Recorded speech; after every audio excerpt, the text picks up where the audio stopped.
现在换多功能训练机的揽胜，因为它已经用了6、7年了，所以该换线了。你看到这个都破得很严重了。目前新的线上去了。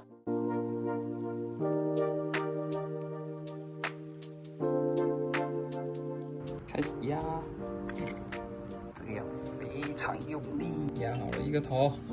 刚刚忘记把球放进去，真是被自己蠢到。